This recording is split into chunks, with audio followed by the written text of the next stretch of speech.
kecelakaan lagi, bapak saya meninggal. Jadi kita ditabrak, kami ditabrak. Saya dibonceng, bapak saya meninggal di tempat. Saya juga dipikir udah meninggal. Jadi setelah itu, bagi saya hidup saya ini udah bonus. Waktu kita demonstrasi SDSB dulu, tahun 93, kita diancam juga oleh rektor ketika itu. Mau diskors. Ada pepatah ya, waktu saya sekolah di Amerika itu, guru bahasa Inggris saya bilang gitu. Dia ngasih tahu ke saya, karena saya dekat sama guru SMP, Miss Johnson Hodge. Dia mengutipkan ke saya tentang sebuah pepatah, I can sum up everything about life in 3 words. Kita bisa meresume hidup kita ini dalam 3 kata aja. Life goes on. Hidup jalan terus. Gitu.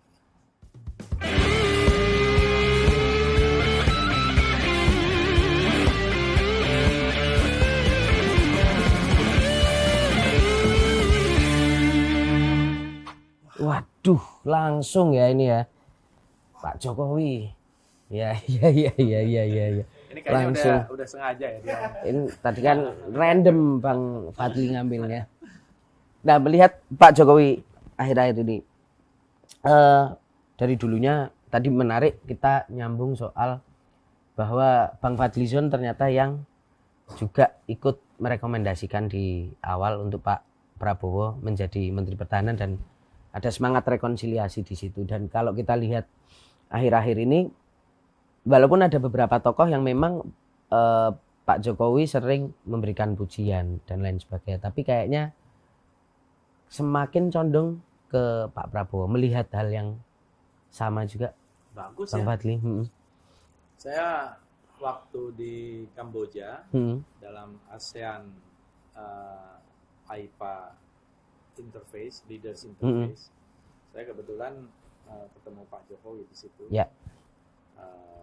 Kemudian saya sambil jalan bareng menuju ke tempat acara. Saya ucapkan juga terima kasih. Pak Jokowi mention gitu ya, Pak Jokowi sambil senyum-senyum ketawa. Ya, Pak Jokowi kan sudah di akhir masa jabatan sekarang ini, tinggal kurang lebih 1 tahun setengah ya. 1 tahun setengah. Sampai Oktober 2024 gitu. Saya kenal Pak Jokowi juga sudah cukup lama. Dari zaman waktu itu kampanye Mega Prabowo. Waktu itu saya juga ketemu di Solo. Dan juga sempat berkomunikasi gitu. Bahkan pada waktu pencalonan gubernur juga di ruangan ini juga kita diskusi. Di ruangan ini juga. Oh. Ya. Karena memang Pak Jokowi ketika ke DKI waktu itu pertama Gerindra mendukung ya waktu itu ya.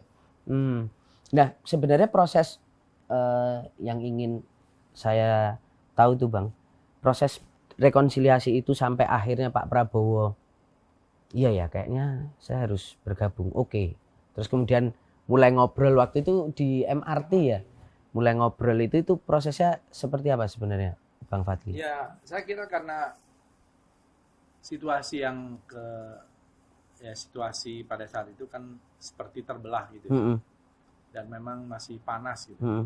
Pak Prabowo juga sebelum itu ketika terjadi satu protes demonstrasi yang besar pada 21-22 Mei di depan Bawaslu dan cukup banyak korban. Saya termasuk yang waktu itu orasi di situ untuk membawa orang sudah cukup gitu loh, untuk dari situ supaya tidak bentrok ya, kasihan kan lebih banyak korban. Pak Prabowo pada saat yang sama itu mendatangi ke tempat-tempat korban itu, banyak yang luka-luka, ada yang pingsan dan lain-lain, bahkan kan kemudian ada yang meninggal. Dan Pak Prabowo menceritakan ada orang yang mengatakan saya siap mati untuk Bapak gitu. Gitu ya. Dan Pak Prabowo enggak, saya butuh kamu hidup gitu. Jadi ada satu trigger juga kadang-kadang dalam sebuah peristiwa itu yang membuat Pak Prabowo juga tidak ingin ada bentrokan yang lebih besar, bahkan apalagi terjadi perang saudara atau semacam itu ya.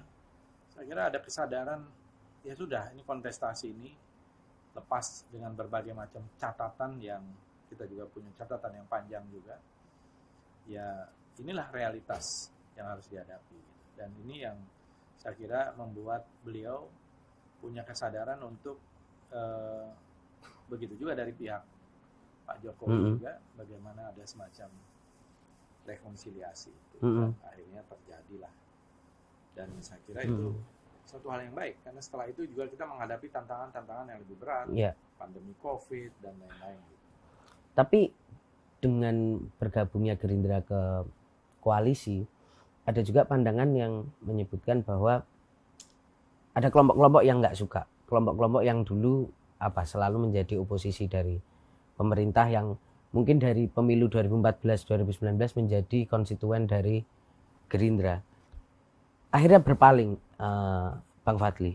Ini menjadi satu kerugian yang dianggap cukup besar nggak sih dengan harga mahal untuk rekonsiliasi kita memang ini? Harus menjelaskan sih, harus menjelaskan apa yang menjadi latar belakang peristiwa, dan memang kadang di dalam politik itu kita tidak bisa ingin mendapatkan semua keinginan kita. Namanya saja jalan politik ya, bukan jalan perang gitu ya. Kan sebenarnya ini reduksi. Kalau dulu orang untuk mendapatkan kekuasaan kan harus perang. Sekarang melalui satu politik elektoral yang dijalankan secara damai dan konstitusional, dan juga harusnya dengan jujur, adil, demokratis gitu.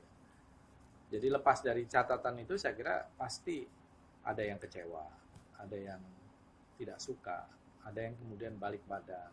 Saya kira itu realitas yang memang kami hadapi, dan saya berusaha untuk menjelaskan bahwa politik itu kita tidak bisa semuanya harus maju, kadang kita harus mundur.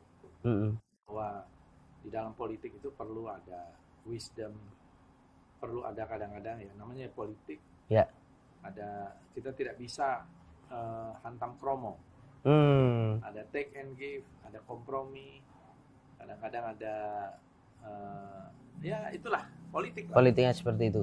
Tapi waktu itu cukup lama nggak sih Bang, Pak Prabowo mempertimbangkan untuk saya akan mengambil semangat rekonsiliasi ini, saya akan menerima untuk bergabung. Lama atau sebentar itu relatif ya, karena situasinya berjalan sangat cepat.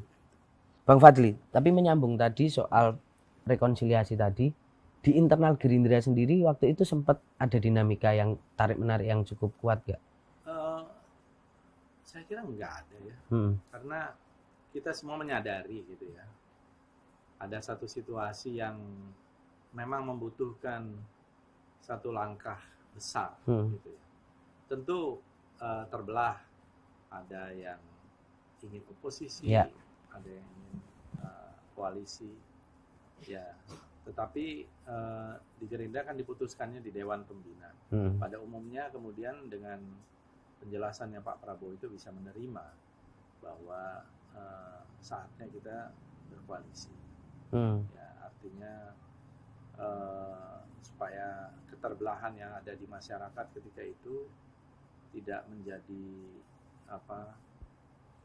elemen yang kemudian memecah belah bangsa. Gitu. Nah, kalau kita lihat juga kan kemarin banyak di konten-konten media sosial itu tersebar, ternyata Pak Prabowo ini, dan selalu Pak Prabowo sampaikan bahwa seperti Pak Jokowi itu jadi ininya dialah mentornya Pak Prabowo. Ternyata dalam setiap pertemuan itu kadang-kadang tertangkap kamera itu mencatat dan lain sebagainya. Kalau dari sudut pandang Gerindra, apakah sepakat bahwa berbagai ucapan-ucapan dari Pak Jokowi dalam konteks politik yang dianggap endorsement ini menjadi salah satu faktor terbesar yang meningkatkan elektabilitas Pak Prabowo, atau sebenarnya Pak Prabowo juga sudah punya modal elektoral yang cukup besar, Bang? Saya kira apapun ucapan dari banyak tokoh yang baik terhadap Pak Prabowo itu sangat bagus, kita apresiasi. Tapi kan Pak Jokowi sendiri sudah mengatakan itu kan karena kerja keras Pak Prabowo dan Gerindra. Walaupun menurut saya ya tetap saja ada faktor-faktor yang berpengaruh di situ terhadap endorsement itu. Walaupun kita kan ya ingin dukungan dari manapun, dari siapapun, ya dari sebanyak-banyaknya, baik itu tokoh-tokoh, tapi terutama adalah rakyat gitu ya. Pada waktu yang tepat, itu pada tahun 2024 pada waktu pemilunya. Jadi kalau soal itu saya kira kita apresiasi apa yang disampaikan oleh Pak Jokowi, dan Pak Prabowo kan juga menjalankan tugasnya juga dengan luar biasa, maksimal saya kira sebagai seorang Menhan, ya, terutama untuk lakukan perbaikan dan juga kemajuan di bidang pertahanan kita. Ya tentu Pak Prabowo akan ya selalu mencatat, ya namanya presiden pada Menhan kan itu adalah arahan juga. Nah, kalau terakhir ini si soal part ini, Bang Fadli melihat tadi Pak Jokowi ke Pak Prabowo dan melihat bahwa sekarang ada 2 nama di koalisi Kebangkitan Indonesia Raya sendiri, ada Caimin, kemudian kemarin sempat isukan kayaknya Pak Prabowo dengan Pak Ganjar gitu. Ya, Pak Prabowo ini kalau dari sudut pandang seorang Fadlizon ini cocoknya dengan figur seperti apa? Jangan namanya, tapi ya figurnya aja seperti apa gitu ya, biar agak gimana gitu. Misterius. Kalau menurut saya Pak Prabowo itu bisa lah dengan siapa saja yang ada dari nama-nama yang familiar yang kita sebut di berbagai kesempatan, termasuk di survei.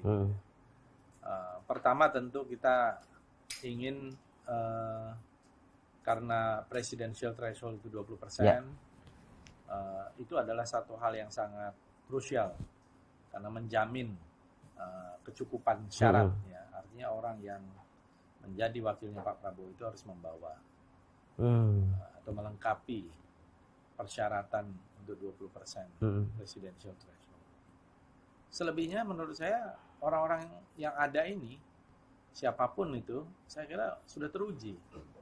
Apakah sebagai ketua umum partai, apakah sebagai menteri atau sebagai gubernur, kan itu adalah orang-orang yang sudah teruji, berpengalaman, kemudian mungkin dia elected juga gitu. Jadi menurut saya itu pasti ada, artinya orang-orang yang memang sudah eligible. Tinggal tarik menarik kekuatan politik, ya, power blocking seperti apa di masa-masa nanti yang menentukan, mungkin di bulan Agustus atau September sebelum pendaftaran baru akan kelihatan. Tapi kalau sekarang ini menurut saya belum ada yang kelihatan. Ya walaupun ada yang sudah sosialisasi luar biasa, tapi kan semuanya itu nanti ditentukan oleh tanda tangan dari ketua umum partai dan sekretaris jenderal partai yang secara resmi di KPU. Jadi itulah yang sekarang belum menjadi. Kalau yang sekarang semuanya masih wacana ya. Gitu. Masih cair lah. Masih cair dan masih wacana. Belum tentu menjadi calon. Tapi Bang, terakhir pasti ini saya penasaran lagi, tapi Pak Prabowo dengan semangat rekonsiliasi dengan Pak Jokowi mau, tapi ketika nanti di menjelang 2024, katakanlah Bang, ada satu desakan atau ada satu hitung-hitungan politik di mana Pak Prabowo kayaknya lebih cocok di posisinya malah justru cawapres. Apakah gimana dari sudut pandang seorang Fadlizon? Saya kira Gerindra, kita ingin Pak Prabowo menjadi calon presiden dan menjadi presiden. Gitu. Karena untuk cawapres itu dulu udah pernah. Jadi sekarang saya kira porsi beliau itu adalah sebagai calon presiden. Siap. Itu yang akan diperjuangkan lebih dulu. Oke, kita ke 2 kartu terakhir. Berat-berat semua ya? Iya, ini jadi ini kayaknya yang 2 udah nggak begitu berat kayaknya. Oh ya. Ya. Nah, ini tadi kembarannya ini. Ini. Nggak, saya agak lebih kurus sekarang dari Fadli. Iya. Kayak setuju, sepakat. Kayaknya dari sisi pola hidup dan olahraga Bang Fadlizon sudah lebih unggul kayaknya ini. Kemarin ketemu gimana kemarin? Iya, ya, jauh sekali ya. Ini dengan partai barunya kayaknya justru karena ketemuan di sana sini jadi makan terus ya. Bang Fahri Hamzah. Ya, menarik melihat hubungan Bang Fadli dengan Bang Fahri ini kan dulu sering ya diibaratkan apa kalau ada apa ya Batman dan apa Robin ya atau apalah duo Upin Ipin katanya. Nah, dulu juga sempat di 2014 sampai 2019 itu kan di kepemimpinan ketika Bang Fadli dan Bang Fahri sama-sama menjadi wakil ketua DPR itu kan wah dari awal aja udah cukup dinamikanya cukup panas ya ketika pemilihan ternyata menggunakan paket gitu waktu itu dan kemudian ada pimpinan tandingan. Tapi sebenarnya kayaknya sekarang seorang Fahri Hamzah itu kesepian kayaknya Bang Fadli. Karena kawannya ini sekarang ya itu tadi banyak kok Bang Fadli zone ini kemana sekarang? Bang Fahri masih sering rame ini ya kan?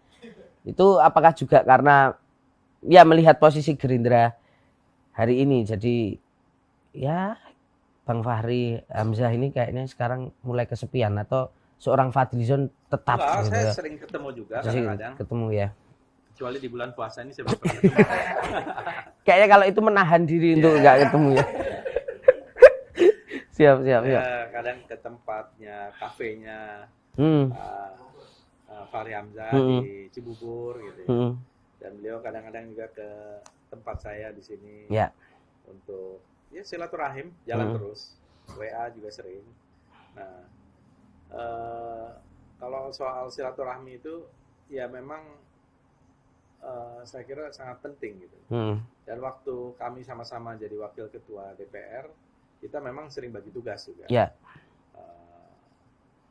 Walaupun saya di Korpolkam ketika itu, kadang-kadang Fahri yang ke depan, sebagainya. Ya bagi-bagi tugas lah. Dan ya kita memang mengalami satu masa-masa turbulence gitu. Selama 5 tahun itu cukup panjang, tapi terasa juga sangat pendek. Ya. Dan juga kadang ya kita saling mendukung lah, saling membantu walaupun kita beda partai. Kadang-kadang juga pandangan kita juga tidak sama, tapi perbedaan itu menurut saya hal yang biasa di antara kita itu, di antara kawan gitu. Tapi persahabatan dan perkawanan kan sesuatu yang lain. Nah, waktu itu mungkin bisa diceritakan nggak Bang Fadli soal ketika ada muncul pimpinan DPR tandingan waktu itu kan nggak langsung akhirnya bisa menerima dan membutuhkan waktu kayaknya sekitar beberapa bulan ya, itu nggak sampai ya? Nggak sampai. Yang akhirnya menandatangani ini surat ya akhirnya berdamai itu. Itu kan sebenarnya poros yang muncul itu kan adalah poros kalau nggak salah yang berseberangan di pemilu 2014 ya, koalisi Merah Putih dan koalisi Indonesia Hebat. Nah itu gimana ceritanya akhirnya bisa ya sama, ada kita dinamika proses dan prosedur yang berlaku ketika itu kan sesuai dengan undang-undang MD3 yang ada ketika itu. Jadi pemilihannya itu berdasarkan paket. Sebelumnya kan pada periode sebelumnya diubah itu. Jadi bukan pada saat kita.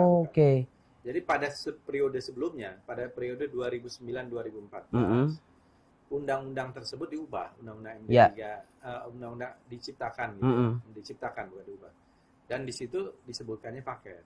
Gitu. Jadi pada periode kami ketika masuk sudah mengikuti undang-undang itu. Jadi bukan kita ubah undang-undangnya kan. Jadi undang-undang itu sudah tersedia memang seperti itu. Dan ketika itulah kemudian kita terpilih, ya tentu itu secara konstitusional. Dan setelah itu ya kita melihat juga ya bagaimana realitas waktu itu ada 3 karena 3 atau 4 dari fraksi yang belum menyetorkan namanya. Kemudian ya namanya politik ya, kemudian akhirnya bisa disepakati untuk menambah pimpinan dari komisi-komisi yang ada. Dan akhirnya ya terjadi rekonsiliasi, yaitu namanya realitas politik ketika itu. Akhirnya ada penambahan pimpinan di komisi-komisi. Tapi tadi menarik ketika Bang Fadli mengatakan bahwa ya 5 tahun ada masa turbulens, tapi merasa ya waktu yang cukup cepat juga. Ketika waktu itu kita juga mengingat bahwa ketua DPR waktu itu Pak Setnov tertangkap karena kasus EKTP. Dan kemudian bekerja seorang Fadlizon dengan Fahri Hamzah nih selalu tektokan terus. Apa sih Bang memori yang atau apa yang dirasakan oleh seorang Fadlizon bekerja dengan seorang Fahri Hamzah yang kita tahu saat itu juga bermasalah dengan PKS, waktu itu sempat digugat juga kan akhirnya itu. Tapi apa kesan yang wah ini bisa saling satu sama lain? Pertama kita kan punya pikiran yang terbuka, transparan, merdeka, bebas. Jadi dan banyak ide yang kita ingin lakukan sebenarnya di situ. Reformasi menuju parlemen modern. Kemudian pembuatan museum, bagaimana interaksi antara anggota dengan konstituen ketika reses. Kemudian waktu itu kita ingin juga sebenarnya ada polisi parlemen. Jadi ada yang kita gagas terrealisasi, ada juga yang tidak. Kita waktu itu juga sebenarnya ingin ada gedung baru, penambahan, dan di situ kita harapkan sebenarnya pengen ada semacam library, kayak Library of Congress tapi versi kecilnya lah, kira-kira gitu ya. Kemudian juga ruang untuk ahli, dan juga museum yang bagus, gitu.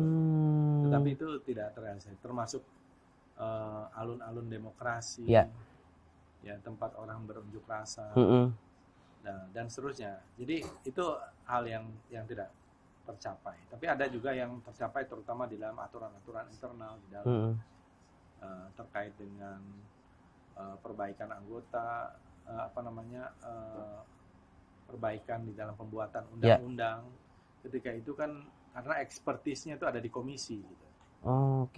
Jadi harusnya komisi itu yang berperan di dalam undang-undang yang terkait, dan seterusnya. Nah ini ada satu terakhir waktu itu kan kayaknya situasinya juga sempat disampaikan Bang Fadlizon dan Bang Fahri Hamzah ini agak menunjukkan sikap membela Pak Setnov yang waktu itu ditangkap KPK. Nah itu seperti apa itu Bang waktu itu situasinya sebenarnya? Sebenarnya membela bukan dalam arti substansi hukum, tapi mungkin masalah prosedur. Jadi kalau saya sih melihatnya waktu itu karena ada permintaan, karena masih di dalam proses petun atau apa ya, Pak saya. Jadi Pak Setnov sendiri menulis surat kepada saya untuk diteruskan, dan prosedur kita adalah meneruskan surat. Kalau ada aspirasi dari lurah pun, ada dari ketua RT pun, atau dari individu pun, kalau dia meminta aspirasi kita punya, dan kita timbang tentu untuk diteruskan. Jadi bukan untuk membatalkan atau intervensi proses hukum, ya tidak, tetapi masalah timingnya aja. Sedang ada kasus, gitu. Masih ada sidang di dalam ini, bisa nggak menunggu ini baru diperiksa, kira-kira gitu. Jadi saya hanya meneruskan surat tersebut. Tetapi sebagai kawan, bagaimanapun kan kita berkawan tadi, ya tentu kita juga sangat menyayangkan juga hal-hal tersebut terjadi pada seorang kawan, gitu ya. Jadi akhirnya terjadilah peristiwa-peristiwa itu, sehingga waktu itu saya sempat jadi acting speaker gitu, ketua PLT DPR 2 kali saya kira semasa periode itu, yaitu pada masa 2015 di akhir 2015 ke awal 2016, dan di 2017 akhir ke 2018. Jadi dari Pak Setia Novanto ke Pak Ade Komarudin, kemudian dari Pak Setia Novanto kembali ke Pak Bambang Susatyo. Nah itu tapi di proses itu selalu ada ketika apa ada pergantian itu cukup sulit gak? Lumayan, karena ada beberapa peristiwa yang terjadi walaupun waktunya itu pendek. Misalnya waktu saya ketua PLT DPR itu terjadi pergantian Panglima TNI. Ya. Dari Pak Gatot ke Pak Hadi. Ya, ada sedikit dinamika juga. Ya. Kemudian ada beberapa peristiwa lah. Siap. Nah, kalau tadi kembali ke nama sahabatnya Bang Fadli tadi, seorang Fahri Hamzah. Sekarang kan sudah memiliki parpol baru. Apa ya? Gelora ya. Nama parpolnya Gelora. Nah, melihat seorang kapasitas seorang Fahri Hamzah dalam sudut pandang Fadlizon 2024 nanti harapannya seperti apa? Ya, itu atau musuh atau temen ya. Semua partai politik itu pasti mitra kita dalam berdemokrasi. Iya. Klise ya. Masuk. Siap. Tapi sejauh apa seorang Fadlizon melihat bahwa seorang Fahri Hamzah bisa membesarkan partai barunya? Pengalaman kita membuat partai baru. Partai baru itu tidak mudah. Perjuangannya luar biasa. Ya. Waktu kami mendirikan Gerindra itu, kita lolos dengan 4,46% di 2009. Persiapan hanya 6 bulan. Ya. Itu hanya 6 bulan persiapan. Tapi alhamdulillah dengan berbagai macam jaringan ketika itu kita bisa mendapatkan segitu. Ya. Walaupun kita kecewa, kok cuma segitu kira-kira gitu. Nah, saya kira membuat partai politik itu ya butuh ketekunan, butuh waktu, butuh jaringan, butuh logistik, butuh segala macam lah. Nah, ini yang saya kira tantangan bagi partai baru, dan ya saya sih sangat respect pada orang-orang yang membuat partai karena ya perjuangannya itu berat. Ya, gitu merasakan. Ya. Dan ini adalah perjuangan demokrasi. Jadi menurut saya ini memerlukan satu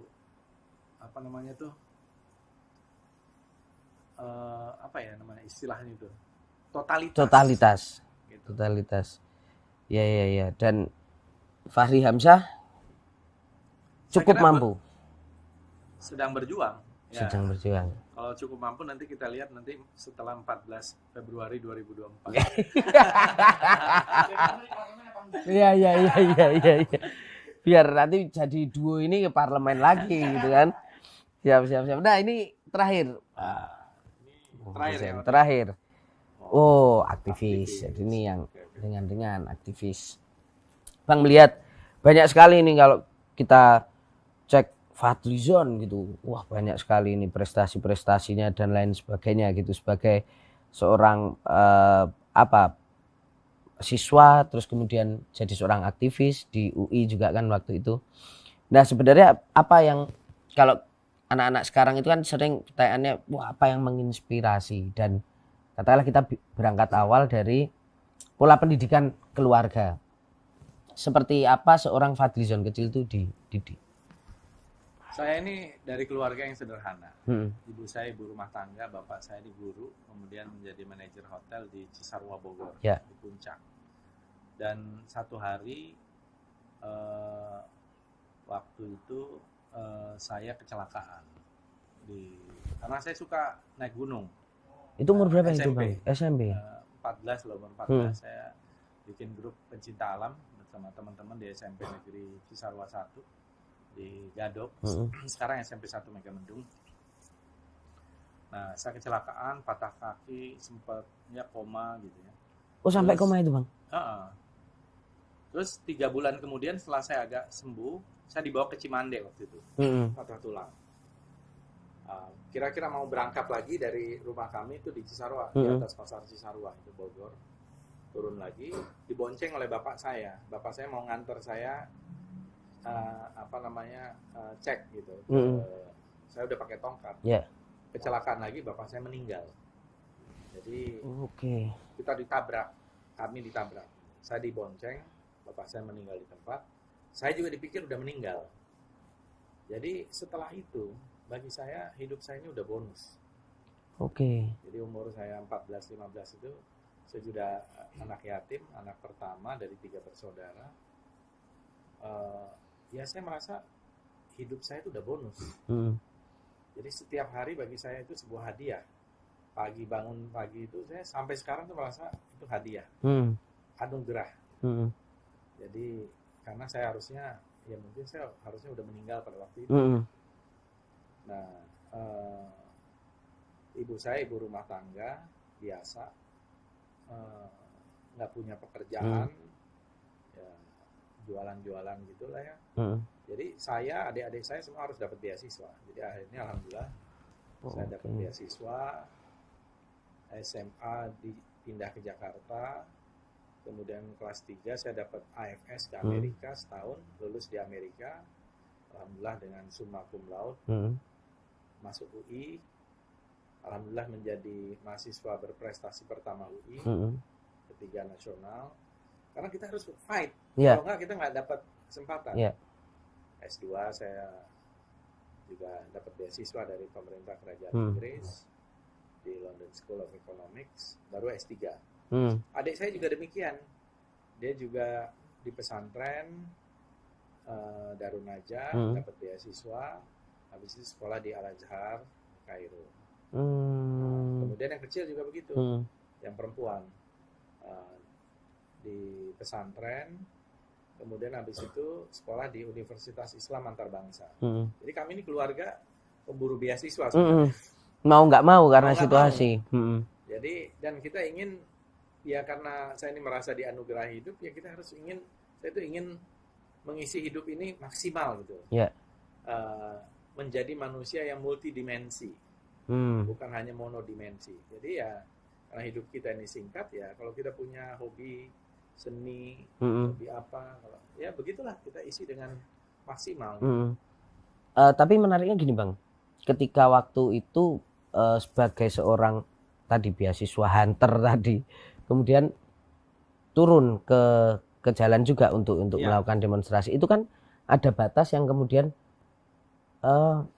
saya mau sebenarnya fokus untuk belajar tanpa harus turun jalan. Kadang-kadang kan ada risiko yang mengikuti ketika kita itu turun ke jalan dan melawan rezim. Waktu kita demonstrasi SDSB dulu tahun 93, kita diancam juga oleh rektor ketika itu mau diskors, gitu. Ya itu pasti bisa terjadi, tetapi akhirnya tidak dilakukan. Malah baik ya, hubungan malah lebih baik. Jadi turun ke jalan juga panggilan. Ya, waktu itu pertama kali saya udah jadi aktivis di dalam kampus, menjadi campaign manager, jadi sekkum habis itu, lalu di luar kampus juga. Jadi waktu yang saya pergunakan itu semua saya ikutin aja, semua jalan gitu, termasuk menjadi aktivis di jalan juga. Tapi saya ikut juga kelompok studi ada diskusi-diskusi dimanapun saya selalu ikut seminar. Kemudian saya ikut ISAFIS, itu Indonesian Student Association for International Studies. Terus karena saya mungkin juga terpilih jadi mahasiswa berprestasi UI, saya juga banyak dikirim ke luar negeri. Ikut ke Korea, ikut Semaul Undong, ke Taiwan, dikirim oleh Kemenpora, terus saya ke Rusia, ke Amerika. Berarti seorang Fadlizon muda ini nggak pernah tidur di kos-kosan kayaknya ya? Sibuk terus di luar. Saya dari SMA sudah kos. Iya, tapi pulang ke kos cuman numpang tidur aja berarti Bang? SMA kelas 1 aja saya udah kos. Waktu itu masih 10.000 harga kos-kosan itu di Utan Kayu. Iya. Waktu itu. Masih 10.000 waktu itu. Nah, saya SMA udah kos gitu. Tapi berarti susah juga waktu itu Bang? Kami ini membiayai hidup sendiri. Nah itu gimana Bang? Dari SMP kelas 3, dari SMA, ya, salah satunya dengan nulis, jadi wartawan, jadi penulis. Jadi penulis waktu itu termasuk di majalah Hai, jadi wartawan. Saya kelas 3 SMA juga saya jadi wartawan di Terbit waktu itu, waktu Perang Teluk, gitu ya. Saya menerjemahkan waktu itu Terbit emang pro Saddam Hussein, jadi laku keras. Jadi saya kelas 3 udah jadi wartawan lah, kelas 2 jadi penulis. Berarti cara survive-nya di situ ya, Bang. Ya. Nah, terus kemudian turning point-nya, Bang, ketika waktu itu kan tahun 98 atau 99 yang Bang Fadlizon jadi anggota 97 ya. Itu anggota MPR ya? Anggota MPR. MPR termuda. Ya, nah, itu gimana ceritanya? Nah, di usia itu bisa. Sebenarnya waktu itu kan saya jadi utusan golongan muda. Saya juga sebenarnya nggak minta, tapi saya diminta. Gitu. Ya mungkin karena berbagai macam aktivitas itu, saya diminta menjadi anggota parlemen MPR. Sebenarnya waktu itu saya udah jadi Pemret Berita Yuda. Oh, oke.